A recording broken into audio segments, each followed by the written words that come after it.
numbers. So welcome everyone, and we are continuing with our study of Judah the Patriarch, Yehudah HaNasi. We were just talking about the technical difficulties of Zoom, but I'm sure it was always the same. And in the times of Judah the HaNasi, they didn't have obviously Zoom, and they didn't really have books in the same way. But what they had is they had these people called Turgumans. And they were people who memorized, everything, and because not necessarily the people who were the great, teachers, had also the capacity to memorize. But there were some people who I guess just had a good skill at memorizing, and their job wasn't to interpret it, but just to memorize everything. So they were kind of like handy to have around, and you would almost like a human tape recorder, and you would say, well, go.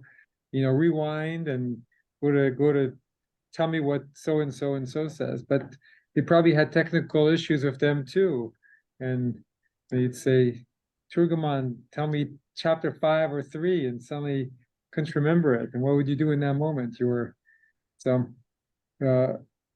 Just the way it works. So welcome everyone. We're going to continue some of our conversations from last time. And I want to do just another little expansion to my introduction from last time about Judah, who canonized the oral law in the Mishnah for the first time. And the way at least the tradition imagines it, what he really created was not even the writing down, but he brought structure to something that was really nebulous, which, as we talked about, was like the game of telephone, right? The oral law was alive, but there wasn't certainty, and so it led to the generations before him. So if you go all the way back, this is again the traditional understanding. During Second Temple times, you had some sages called the people of the Great Assembly, and we don't have much information about them, but they set in motion a lot of the basics of the Judaism we live now. And then you had what were called the pairs. So you had Hillel and Shammai. We studied Hillel. And they had these big fundamental arguments about the nature of the world. Hillel said, it's a good thing that God created human beings. And Shammai said, nah, it wouldn't have been better if God had not created human beings. And they argued that for 3 years, and they had all these big arguments with one person generally being more optimistic, Hillel and Shammai. And they were able to have generally respectful arguments. But then their students really got into it, because there was no basis for their arguments, no kind of accepted norm. And it says that their students used to get into physical fights and even times kill each other, because these two schools were so at odds with each other and so they continued in that sense until the next generation of rabbis started to try to, we've seen all along how they've been at war with each other and trying to support or not support, and it's been pretty. So what Rabbi Yehudah did, what he did is he even took it to another level. He said, I'm going to create a structure to everything that's out there. And from this point on, this is a structure. You can't go beyond the structure. We're working within the structure. And so that really closed down the ability to have arguments to the death, right? Because you already had a basic thing. We agree on this. If you don't agree with this, we're not even going to talk to you.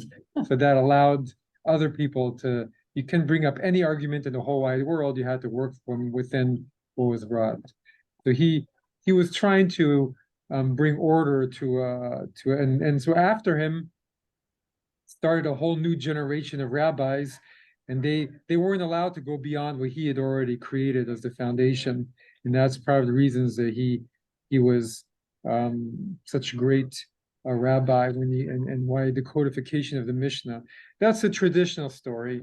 What the scholars will say it's a little bit different than that, but that's a traditional story. And what we were reading was not completely related to that, but we read about how great he was considered, right? They said he was born the moment Rabbi Akiva was martyred, and the whole thing about when he was circumcised, his mother, and the Roman, and all this to tell us how great he was. But he also had his issues, and we talked about his suffering. And a bit of a side note, but also made us talk about suffering in general and the suffering of the Jewish people. And how they understood all of that. So we're going to continue. And again, his stories are rich, but kind of a little complicated, and so we'll continue to look at them and see what we can find them. So we're using the same materials as last time. We're on page 262, and we're going to do story 291. Norma, do you have 291? Sure. Joseph Bar Avin said, during the entire 13 years that Rabbi suffered from pain in his teeth brought on by scurvy, there were no miscarriages in the land of Israel, and no women suffered pain in childbirth. Our rabbi was very modest and used to say, I am prepared to do whatever any person tells me, exactly what the B'nai B'Tera did for my ancestor, Hillel. They actually relinquished their high office and promoted him to it.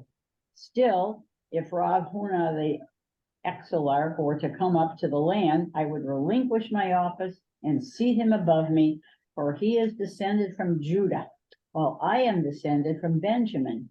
He is descended from Judah on the male side, while I am descended from Judah only on the female side. But when Rav Haya, the elder, said to him, look, Rav Huna is outside, Rabbi's face went pale. When Rav Haya saw that Rabbi's face had gone pale, he said, it is Rav Huna's coffin that has come. Rabbi said to Rav Haya, go and see who wants you outside. When he went out and found no one, he knew that he was placed under a ban, and a ban is no fewer than 30 days. Rav Yosef Bar Avin remarked, during those 30 days that Rav Haya, the elder, was under Rabbi's ban, he taught Rav, his sister's son, all the principles of the Torah, the source of the halakhic ruling of the Babylonians. At the end of the 30 days, the prophet Elijah, ever remembered for good, came before Rabbi disguised as Rav Haya, the elder, and laid his hand upon his teeth, which were promptly cured. Sounds like Jesus. The next day, when Rav Haya visited Rabbi and asked him, how are your teeth? Rabbi replied, since you laid your hands upon them, they have been cured. I know nothing about it, Rav Haya said, and then went on to say, alas for you, O women in the land of Israel, who are about to give birth, alas for you, unborn infants. When Rav Haya told Rabbi, I know nothing about it, Rabbi realized that it was Elijah, ever remembered on good occasions, who had healed him.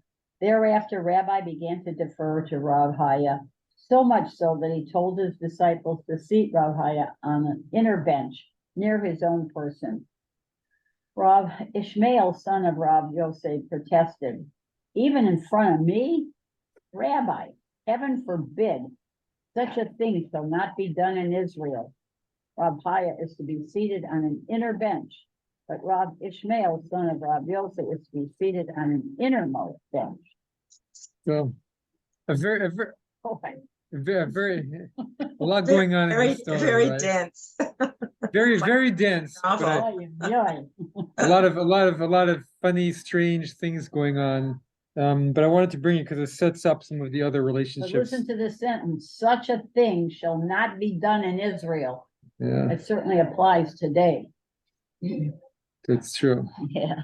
It's true. Well, it was another time of great trouble back then. Right. Too. So they've always had trouble. They've always had trouble, but Yeah.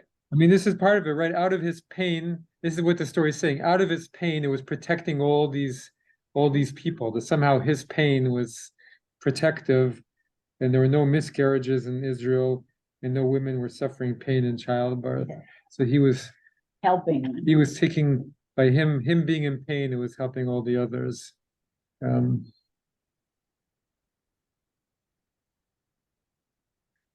Which is again right where we're kind of continuing we're talking about last time, which is well, what's this idea of why do people suffer? That somehow people suffering, there's a purpose to it, right?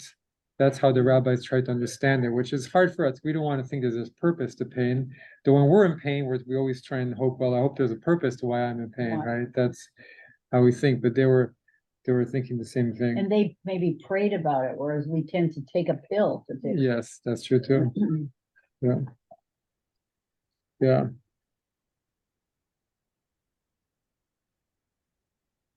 So what's happening here, right? So Rabbi is sick. He has this horrible thing, which is great, gives him so much pain, but somehow it's protecting everybody. And then there's this thing where he's very modest and he says, well, I would do anything for anybody except, and I'm never going to relinquish my office, except if Rav Huna comes, who didn't live nearby. But if he comes, then I will relinquish it. And someone said to him as a joke, I guess, oh, he's here. So he went to look outside and he wasn't there. And then he got mad. And the person who told him that, he threw him out for 30 days. And then because he threw him out for 30 days, Elijah came as the guy who he threw out for 30 days and cured him. And then he thought that guy is really special and so he started to seat him ever closer to him inside. I guess there was a lot of sense of hierarchy in the study hall, and people got angry that he was seating this other person. He said, well, Elijah came disguised as him and cured my teeth, and he must be a great man. It's like in the old days, in my temple, Reformed temple. Yeah. Where you sat was depending on how much money you gave to Bonnie shaking her head. Right. How much money you gave to the synagogue. Oh, really? And on Yom Kippur, yeah, these people would stand up and say, I pledge, blah, blah, blah. And then they would get a seat in the front. David's laughing, but it happened. No, we had second row seats. Not we. Her family. I was completely out of that. So you're in the back. Yeah. Well, what caused scurvy? I forgot. That's not eating vegetables. Vitamin C deficiency, I think. Vitamin C deficiency. Yeah. Okay. Guess they didn't have Jeff oranges back then, but no. I mean, Anshe Emet is still like that on high holidays. The more you pledge money. Well, no, you don't pledge money, but you get better seats if you give more money for your tickets. And you get closer up front. The rabbi seat, Rabbi Siegel seat. Well, if you're willing to pay for it, maybe. Yeah, right. But it's interesting. I think we'll unless somebody else has a comment, we'll just go forward because that story just helps set up the stories that we're about to read. We're coming up to, and just to show you, it seems a little tumultuous, right? There is kind of a rabbi is a different character than some of the others we've seen. So let's go to story 293. Go ahead, Norma. Once when Rav Haya and Rav Simeon Bar Rabbi sat together. So one of them is the son of Rabbi, the son of the guy we're talking about. The other is the son of the other Rab Chia that we were talking about. Yeah. One of them began the following discussion. A man at prayer should direct his eyes downward toward the place here on earth where the temple once stood, in keeping with the verse, in mine eyes and mine heart shall be there perpetually, 1 Kings 9:3. But the other said he should direct his eyes upward toward the heaven, for it is said, let us lift our hearts with our hands unto God in the heaven. Meanwhile, Rab Yossi Bar Avin, son of Rab Yossi, had joined them, and he asked, what subject are you discussing? One's posture at prayer. Rabbi Ishmael, my father ruled thus. A man at prayer should direct his eyes downward and direct his heart upward so that both verses may be complied with. While this discussion was going on, Rabbi entered the house of study. Rav Haya and Rav Simeon began being nimble, got to their places quickly, being nimble, and sat down. But Rav Ishmael, son of Rav Yossi, who moved slowly because of his corpulence, sought to take a shortcut to his place by laboriously striding over the heads of the disciples seated on the ground. Abdan cried out to him, who is this person who dares stride over the heads of the holy people? Rav Ashmael, it is I, Ashmael, son of Rav Yossi, who have come to learn Torah from Rabbi. Abdan, are you qualified to learn Torah from Rabbi? Rabbi Ishmael, was Moses qualified to learn Torah from the lips of the Almighty? Are you Moses? Is your rabbi God? Well, this was going on. The widow of a man who had died without issue came before Rabbi to ask for release through the rite of Litza. Rabbi said to Abdan, go out, and arranged to ascertain whether she has reached puberty. After Abdon had gone out, Rabbi Ishmael said to Rabbi, "Thus said my father, in the relevant portion of scripture, Deuteronomy 25:7, the future husband of the widow is designated as an adult man, whereas the age of the widow, whether adult or minor, is not specified. Hence, her release through Halitza is effective in any case." "Come back," Rabbi cried after Abdon. "You need not arrange for any examination. The venerable sage has already taught us a decision on the subject." Abdon, in a hurry to get back, proceeded to stride over the heads of disciples seated on the ground. So Rav Ishmael, son of Rav Yossi, said to him, "A man like me, whom the holy people need, may stride over the heads of a holy people, but how dare a man like you, whom the holy people do not need, dare stride over the heads of a holy people?" At that, Rabbi said to Abdon, "Stay where you are." What? Nancy? What is all this? What's the A dog? lot, a lot of childish behavior in the Beit Midrash, Even then. but Yes. it seems like what what I'm starting to get from these stories when I read these is that Rabbi didn't do a good job of herding his cats, so to speak, right? They were kind of They were infighting. They're all fighting between each other, and even though he was the authority, there's all these instances where he's giving authority to other people, right? He's allowing other people to. I mean, the first discussion is actually a really interesting discussion, which is actually why I love this story. But a man of prayer should direct his eyes downwards, or should you direct your eyes upwards when you pray? It's like the Shema. Should we cover Your our hand or not should cover your we hand? stand up or Should you should we sit down? not stand up? Yeah. Well, What- are they talking about inner physiology in this thing? Are they talking about something that is something that people experience when they pray? Some Mhm. kind of inner workings of their body, inner workings of their soul, whatever it is. I mean, are they alluding to that? Or are they just, is this just simply sort of a superficial method? What do you think? I don't know. I mean, first of all, it's very difficult. People have experiences when they pray, right? People have internal experiences. That's what you hope for. That's Yeah. what you're looking. Right, That's what you're yeah. looking for. So what happens is, if you have these internal experiences, you want to maximize them. You want to figure out, does it take a posture? Does it take a way of standing? Does it take a way of moving? Does it take a way of moving your eyes? You want to always be trying to maximize these experiences. And you maximize these experiences mostly by playing with yourself internally, okay? By playing with your posture, your head. I would keep it above the waist, but anyway, you try and get the most that you possibly can out of this. Now, maybe this is some clue.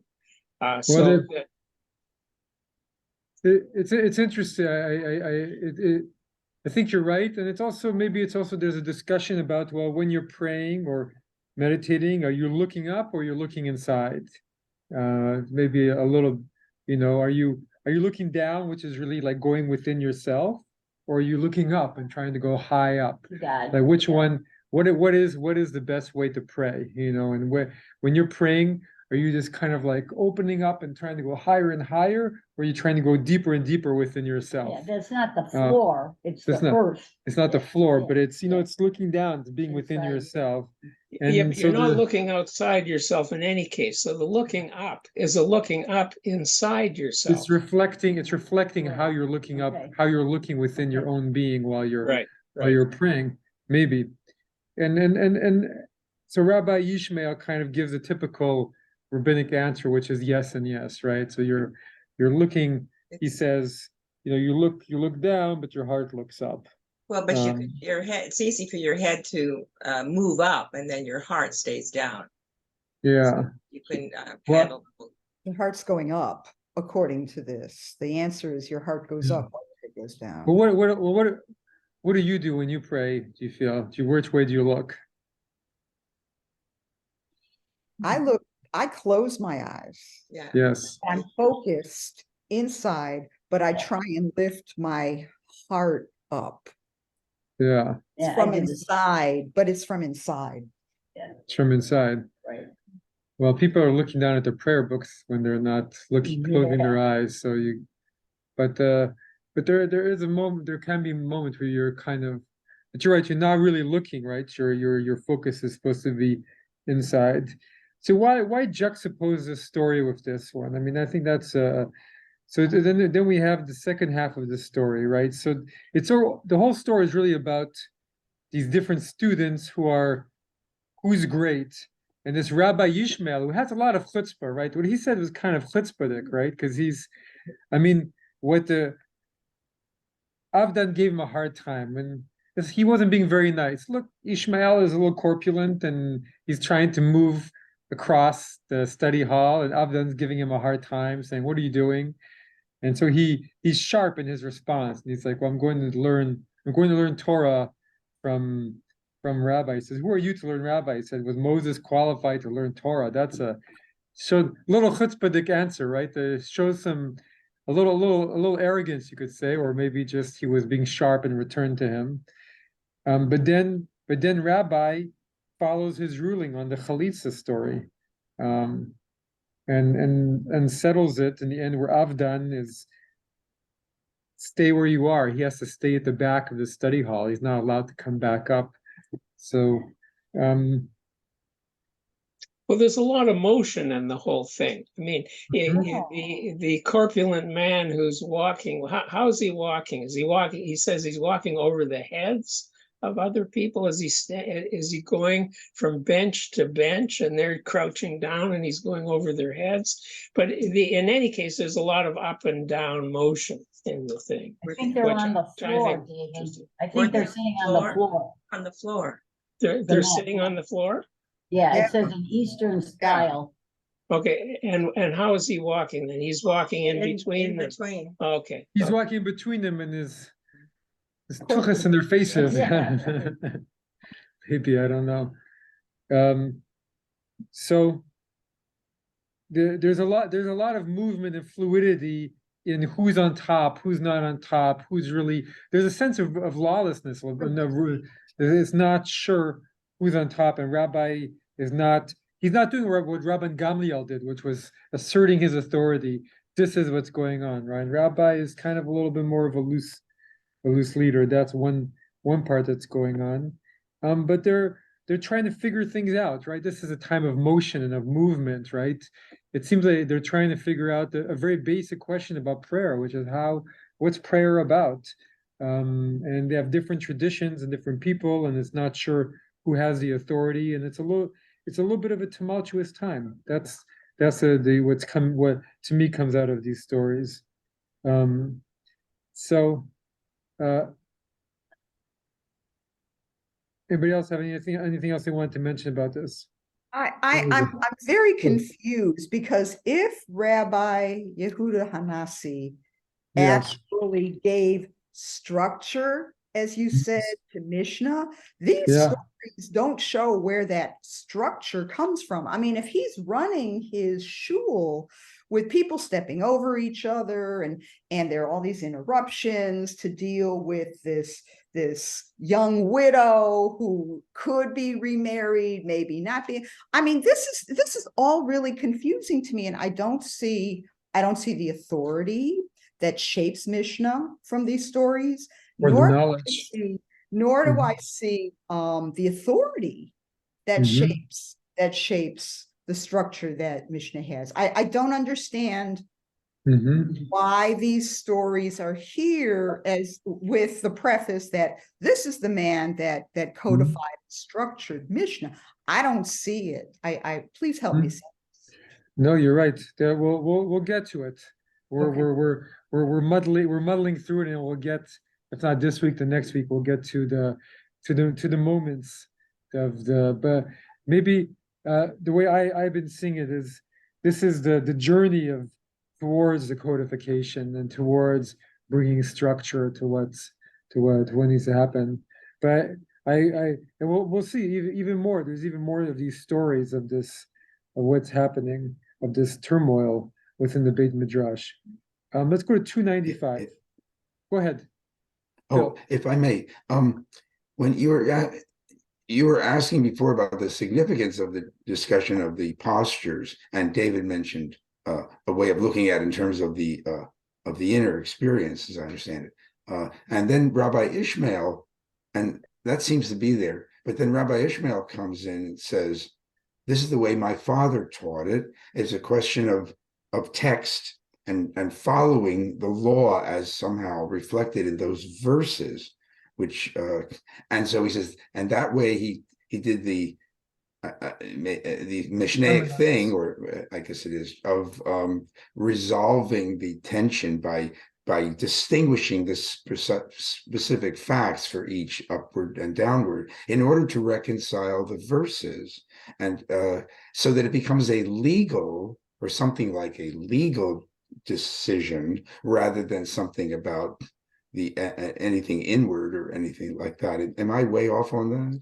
No, I think it's interesting that these stories in some ways have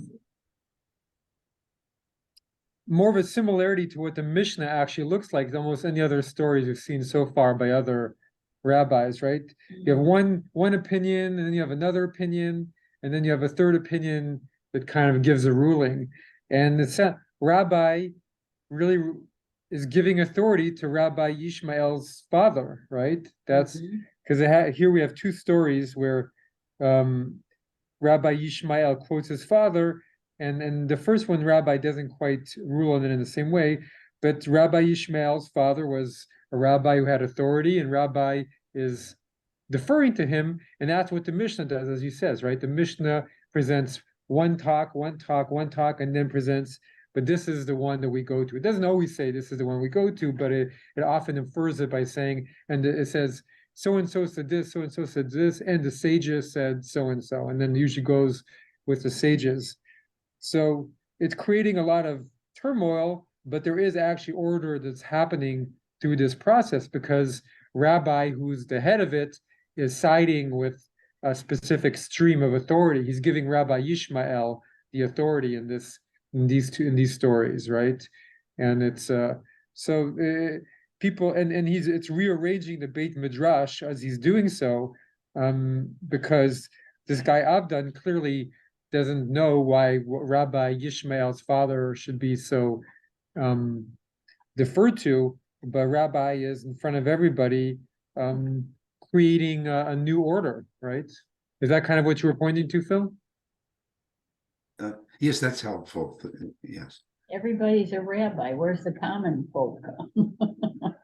You're laughing at the rabbi, see, because I mean, what's interesting is there's a lot of discussion among scholars okay, the rabbis were having all these discussions, and did it actually matter at all to what the people were doing? Because and throughout all of this, and up until for a long time, the rabbis are creating the Mishnah, and then they're creating the Talmud in Babylonia and the Talmud here, and they're arguing, and they have all these things, and the scholars aren't sure, well, how much of this are the people actually doing? And the fact that the rabbis try and legislate everything, right? They say every little thing, they try and say this is how it's supposed to go, and it's supposed to go, might just be betraying their anxiety that nobody's listening to them, right? That they're, so they have this rabbinic anxiety that they're trying to say we have authority over the whole Jewish people, and the Jewish people are like, well, we're just, we're accepting some of this, we're doing some of it, but we're just seeing these kind of rabbinic elite, arguing amongst themselves and doing things, and the people were following some of that. A lot of the people were following the early Christians, and some of the people were becoming, were assimilating into Greek culture, and a lot of them had been spread throughout the whole world, right? There were Jews as far as India at this point, and huge communities in Egypt and throughout the Mediterranean basin, and kind of everywhere. And what was happening in Israel was the center of the rabbis, but it's unclear how much the life that they were creating was really spreading, and we just don't know.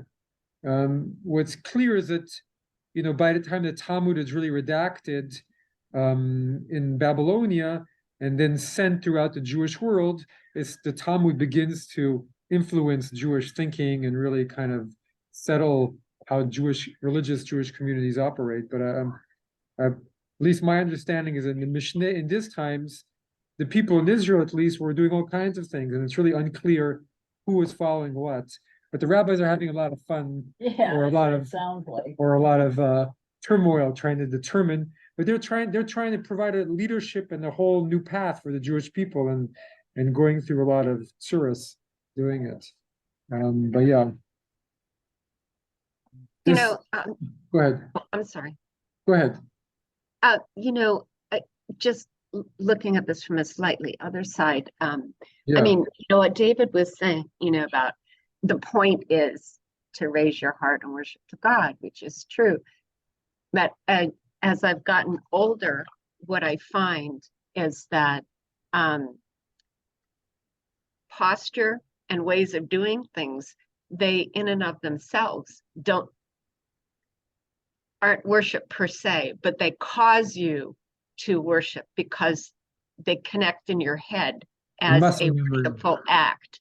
Yeah. And so I think sometimes, you know, maybe a song or a prayer or a posture can aid your worship just because it has become part of you. I don't know if that makes sense, but it's Sure. kind of the opposite way of looking at it.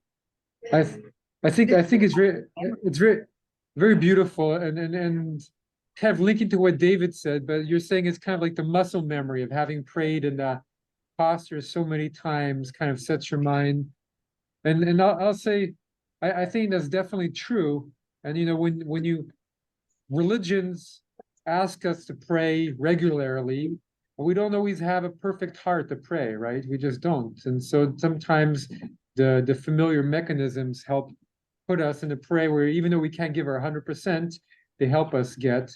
But I'm gonna challenge us even more and say, you know, if you look across cultures, the postures that people go to in prayer are pretty similar. And so there might be something within the way our human bodies and spirits work that actually certain postures and ways encourage certain ways of thinking and being within our body consciousness, you know, and then so I mean, in the Eastern tradition, they have whole studies about, you know, how, you know, what different posture, you know, the hand up or hand down, or even different in their right, or even the Kohanic, you know, the Spock thing, you know, that the priests used to do to bless, or still do to bless people. You know, so something about different gestures that we do. You know, the prophets, when they prayed or meditated, according to the Bible at least, kind of put maybe their heads between their knees or something like that. And you know, there's different meditation postures and prayer postures, and so maybe there are different ways we put our body which help us. Yeah, we sort of focus. You can think of it as focusing our body internally. By the way, one of the arts of focusing is being able to wiggle your ears, because it turns out, I'm not kidding, it turns out that being able to move the muscles first of all, you got to find the muscle to be able to wiggle your ears. I had my grandson working on this for months, and he finally got it. He But got anyway, it? if you find the muscle to wiggle your ears like this, Yeah. Whoa, Too. David, I can do it too, David. impressive. find that muscle, That's impressive. you're three-quarters of the way to be able to change the muscular structure of your skull and the feelings that goes with internally in order to so-called point yourself to something that's very interesting. It must be a Canadian thing, because Well, it probably is. I was taught maybe to there's wiggle my too ears. much time with all the cold weather and you don't know what Well, to do. probably. I remember learning how to wiggle my ears just before my best friend was going to have his ears pinned back at the age of 5. The mothers were all looking at their kids' ears, and they were out like this, so they were sending them to the surgeons to have them pinned back. So I decided that my friend and I had to learn to wiggle our ears together before the operation, so we wouldn't screw them up too much. Anyway, it was done out of survival. yeah, that's Oh, right. yeah. Nothing like avoiding surgery to force you to learn. There was a something. kid in our synagogue many years ago. That guy, let's see, it's about 67 now. When he was 10, his parents consulted with Howard, my husband, whether or not they should pin his ears back. Every time I see that guy, I think about that with his ears being pinned back. Did they pin him or not? Yeah, they did, and it looks wonderful. It was very common. I don't know what it was. Like these young Jewish boys, they all had these big ears. and Ears stuff. that I have a stuck out. I have a picture of, I think it was my Hebrew school class at the Yeah. age of 5 or 6, and the boys and girls were sitting there, and all of the They boys all had had All the ears ears like stuck this. out. What? All Yeah. the ears stuck out. It was, All it was the from ears all, it stuck was out. from all their grandmothers grabbing their ears. Yeah. I was once on a plane.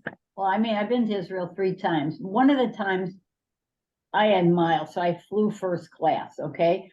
And a lot of the people would come and pray, you know, Yeah, at the yeah, prayer time, yeah. but they were actually prone on the ground, on the floor Full. of the plane. Yeah, it reminded me of like when Yeah, yeah, on Yom in Kippur. Turkey, when we went to the mosque, the way Right. the Muslims prayed. Well, we used to pray full prostrations, but then we stopped because the Muslims did it. But that was Yeah.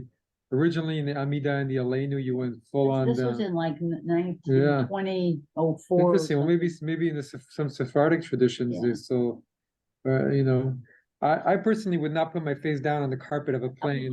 But if you, A little dirty. but they, you know, there is something about that continual movement, the dedication to pray, even in a plane. And there's all these questions of, you know, what time do you play when you're praying in a plane, which, you know, long Oh, bodies of where are you? halakha, because Yeah. where are you? And is it the Right. time where you left, or the time where you arrive, or the time where your plane is? And do you do the morning prayer or the afternoon prayer? It Right. gets all really complicated, They right? just kept praying all the They time. just prayed all the time, right? Yeah. And he drive everybody else crazy. All right, well, let's continue. We're going to continue seeing how all these different people are challenging. So 295, someone else. We're going to read in 295. Rabbi kept extolling Rev Hia, the elder, in the presence of Rev Ishmael, son of Rev Yosef, saying, "A great man, a holy man."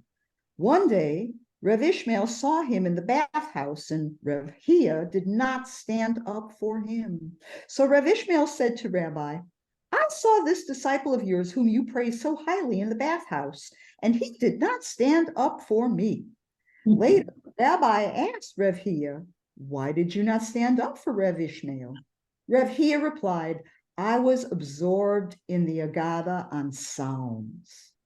When Rabbi heard this, he assigned 2 disciples to accompany Rev Hia so that he should not expose himself to danger by falling into a pit or stumbling over a stone.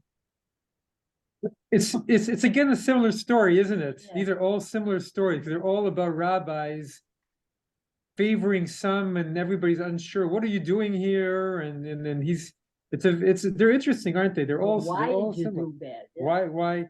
And so and now before Rabbi Yishmael, right? But Rabbi Yishmael is was the corpulent one who was on top the last time, Right. and this time he's telling Rabbi Yishmael about another disciple of his who's even greater. Yeah. But this disciple didn't rise for Rabbi Yishmael. I said, "What happened? I thought you told me this was a really respectful, great guy." But really, his mind was totally absorbed in Torah, and so he tried to get him to. Well, you have to pay attention to the world too. That's the other message here, I think. I mean, you can't be totally distracted, meditating on some internal feature and have your whole sensory world cut off. Otherwise, you're going to fall into a hole when you walk. And maybe this is some kind of admonition to be balanced when you're praying. And maybe that's a small piece of it. He's saying to be balanced, and yet he's also protecting him, though, right? Because he doesn't approach him and say, "Stop learning, stop." You know, when you're in the bathhouse, be in the bathhouse. When you're studying, he's allowing him to go off and think about Torah in the bathhouse, and instead he's assigning him 2 disciples to just watch over him. Yeah. Right. So in some ways, he's encouraging it, right? He's enabling him and giving out valid resources to protect him in his. Well, partly because there's a belief there that if one person reaches the goal, is able to pray and connect, it's going to be good for the community. And I think Aren't you? that's a very, very common notion. So Mm. I think you're right. That's what's going on here. He's so proud of the scholarship of this student of his that he doesn't care if he's being a little disrespectful and being kind of clouds because he feels he's contributing. And if anything, Rabbi's leadership at the moment, he's kind of allowing everybody to do their little thing, and he's trying to encourage this great. It's a little perplexing. I see Nancy looking kind of perplexed by it, but it's not what we would expect from him, and yet there's something emerging out of all of it. So let's continue Sort reading. of like a random or Brownian motion towards the goal. You allow all kinds of things to happen, and they sort of self-select, and the ones that get there, and you know it. Yeah, but the other thing is that repeatedly in Psalms, it says, praise constantly, praise day and night. You should always be studying, lifting up the name of the Lord day and night. That's true too. And that's what he's doing. He's actually following the Psalms that he is studying by being so absorbed in them. And, something happens that the figurative hand of God is supposed to save him from the pit. So that's actually really, but he may connect. I mean, the thing is, he's following the Psalms, and if you allow enough people to follow the Psalms in their own peculiar way, one of them is going to connect, and you're going to have something. There you go. well, I think what you said is interesting too, because he's studying. He's not studying halacha. He's not studying law. He's studying agadah, which are stories, which is usually seen as like lesser, right? So his mind isn't thinking, when I wake up in the morning, should I tie this shoelace or that shoelace? He's kind of in a more philosophical, kind of spiritual place, Psalms and stories about Psalms. And so it's He's thinking outside the cube. he's thinking outside the cube. He's not paying attention to hierarchy, which is a big theme here, right? There's a lot of strange hierarchy things going on. Because Rabbi Yishmael is obviously his elder, right? And so the elder is not being respected, but Rabbi is allowing it. But there is a hierarchy, because if he's focused on Psalms, which are songs of praise and worship and instruction, and we've studied them, then he is in fact higher up than somebody who's just in the bathhouse to bathe. Yeah. But he's praising the Lord all day long. Praising the Lord as he's beautiful. If prayer only has to do with praising the Lord, I don't think it's going to go much. I don't think it's going to do much for you. Actually, you got to find some other thing to do with your prayer. But it's what's amazing is Rabbi's comment isn't right. He assigned 2 disciples to him, so he should stop insulting his elders. Yeah. It's just he's realizing how not lost, but in his mind he is, and he doesn't want him to fall into a pit or to stumble because his mind is doing this. And so one thing that's actually I was going to actually bring up is one of my favorite stories in the Talmud. We didn't study him, but this Rabbi Yishmael, the corpulent one, who's a son of Rabbi Yossi, right, and who's quotes his father as being this really important rabbi, who Rabbi says, "Oh yes, please follow him."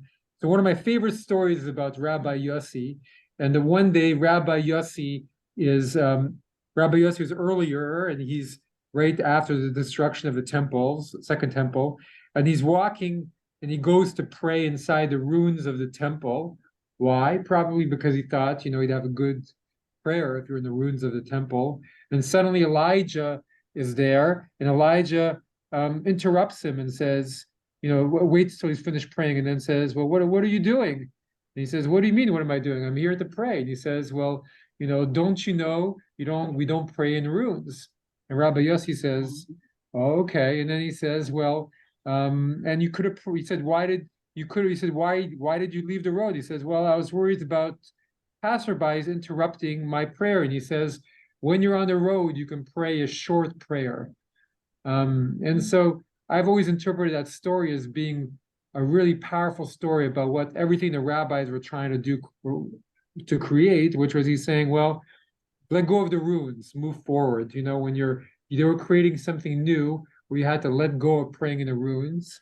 You had to be creative and open. Second, he's saying when you're on the road, then you can't pray the full prayer. You can't pray a short prayer. You have to try all these different ways of experimenting to try and figure out how you're supposed to do things, right? So I think a lot of this is actually coming out of that whole way of thinking that came from Rabbi Ishmael's father and other rabbis, which is, hey, we're experimenting, we're trying new things. If you want to spend your time lost and thinking about the Psalms, you have something to contribute. And maybe he's the one who eventually orders all the stories on the Psalms. And if you're going to bring this, and so it's kind of like, how can we really expand? It's when you expand, you have to bring things to the surface and bubble up, and it creates a little bit of craziness, but it helps new ideas come to the fore. And so Rabbi seems to be doing some of this by allowing this stuff to happen. But these are strange stories. Let's read the next one too. 296. I wasn't going to, but it's kind of It's funny. Some like to read 296. While Rabbi was expounding scripture, he became aware of the odor of garlic. So he said, let him who has eaten garlic leave. Rav Hia got up and left. Then all the other disciples got up and left to share the blame. The next morning, Rav Simeon, Rabbi's son, met Rav Hia and said to him, so it is you who upset my father yesterday. Rav Hia, God forbid that I should be guilty of such a thing in Israel. And so then 9, we go to number 9. He assumed the blame for the offensive odor in order to avoid a lengthy interruption devoted to finding out who the real offender was. So this is the same Rav Chia who was kind of caught in the clouds, but we see here that he's a mensch in his own way. He's taking the blame for the garlic smell and Yeah, but then they all got up. And then they all got up anyway. And they all got up. It's a remarkable contrast with the previous one, which is really almost a parody of hierarchy and concern about ranking, which is really almost an embarrassment, but it's very much part of our tradition. And this one, once I read the footnote, because I didn't understand it really until I did, I thought he was the guilty one. He was concerned about no one being humiliated, no one being embarrassed in front of the others. And that's more of an egalitarian impulse, and that's also there. So the two are put, I thought, in juxtaposition that way. I don't know if that's right. I think it's interesting. There is something ridiculous about Rabbi Yishmael, right? Wanting this man in the bathhouse to stand up for him, right? Why? And this is the same Rabbi Yishmael who said, I'm like Moses, and rabbis like God. So it is interesting. Yeah, it sounds to me like a lot of this is like Charlie Chaplin. There's a tremendously, well, Phil's sort of pointing to that. There's a tremendously comedic aspect to this, because there's a contraposition of opposites and crazinesses that are all floating around together. Yeah. I was too delicate to mention the standing up in the bathhouse and what that might entail, but I was glad at least you raised the point. I think that's very much part of the story. Yeah. All of these stories. I mean, the standing on the heads of other people too has also got that a bit of the ridiculous, and this garlic, and I mean, who cares? How bad is the smell of okay. I can tell you, if somebody spent a decent amount of time in study halls, they never smell that good. So all right, 297. Somebody else. Someone else. The prophet Elijah used to frequent Rabbi's house of study. One day, it was the new moon. Elijah was late. When he did come, Rabbi asked him, "Why was the master delayed today?" Elijah replied, "If I had to wait until I woke Abraham, washed his hands, let him say his prayers, and put him back to bed, and the same for Isaac and for Jacob. But why did the master wake the three of them at the same time? I feared that the three, praying forcefully together, might bring the Messiah before his time. Rabbi, and are there likes to be found in the world? Elijah, there are Rabhiah and his sons. So Rabbi proclaimed a fast, and Rabhiah and his sons were requested to descend to the reading desk. When the three read, he causes the wind to blow. A wind blew. When they read, he causes the rain to descend. Rain descended. When they were about to read, he quickeneth the dead. The universe trembled. At that it was asked in heaven, who has revealed this secret to the world? The reply, Elijah. So Elijah was summoned and flogged with 60 lashes of fire. Then Elijah, disguised as a fiery bear, came into the midst of the three at prayer and dispersed them. Yeah, very good, very good. What a story, right? What a Yeah, story. that's great. So one of the things that happens in a lot of these early rabbinic stories is that, first of all, Abraham, there's always a sense of, okay, we respect what came before, but they're also putting a lot of power into their own hands. First of all, they're saying that Rav Chia and his sons, who we've just been meeting as the guy whose mind is in the Psalms, who took the fall, that he is to be compared to Abraham, Isaac, and Jacob, which is a pretty bold comparison, right? These are the three founders of Judaism. And the three founders of Judaism are asleep and have to be woken up by Elijah. So it's a little, there's this kind of denigration of the biblical tradition that happens between verses and all sometimes God is asleep and has to be woken up, and sometimes the patriarchs are asleep, and Elijah's kind of, even Elijah is like, what, this is what Elijah does. He goes up and wakes up Abraham and lets him say his prayer and puts him back to bed. Because Abraham, Isaac, and Jacob are babies, they have to be, right. but it's almost like they're either babies or they're elderly. They don't have much relevance anymore. Who's relevant now? It's Rabbi Chia and his sons. It's very, very, it's kind of a daring story, right? Well, but it also points out that those rabbis are standing on the shoulders of Abraham, Isaac, and Jacob. I mean, they're not just completely dismissed. They're there, and you certainly want to surpass them. I mean, why not? Well, one other thing too is, it says, well, I fear that the three praying forcefully together might bring the Messiah before his time. So if you were right then at this moment living in Israel, it'd be like, before his time, that time is right now. Wow. The temple is destroyed. Yeah. The people are dispersed. We just went through the Bar Kokhba revolt. Where is the Messiah, right? And so there's some anger at God, right? Anger at God, anger at the great souls. Like, where is the Messiah already?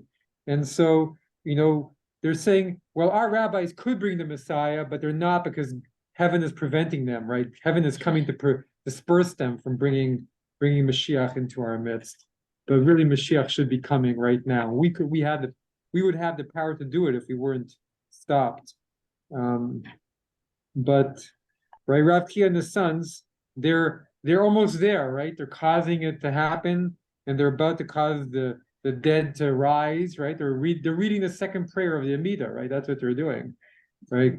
What's the Mashiva Ruach Marida Gashem, right? He causes the wind to blow, Marid, and then so. Well, it gives a certain caution to the serious prayer people that they might blow a hole in the manifold by their prayer. And once you got a hole in the manifold, it's different than just an ozone layer, that's opened. It's a serious deal. Well, very strange. Elijah's flogged in heaven for revealing the secret. I mean, it's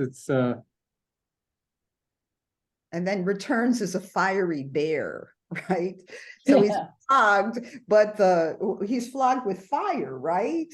And the fire somehow transforms him into this fire bear. It's a little like the story of Prometheus, actually, who steals the fire from the gods and brings it down to the humans. Yes, Well- Prometheus is chained, right? Well, he's punished severely for yeah, and he can't escape that particular punishment. Mm. Whereas Elijah, he shows up every Pesach. So that. That's right. Yes. What's interesting very is first. the 60 lashes. For years, we've always said that.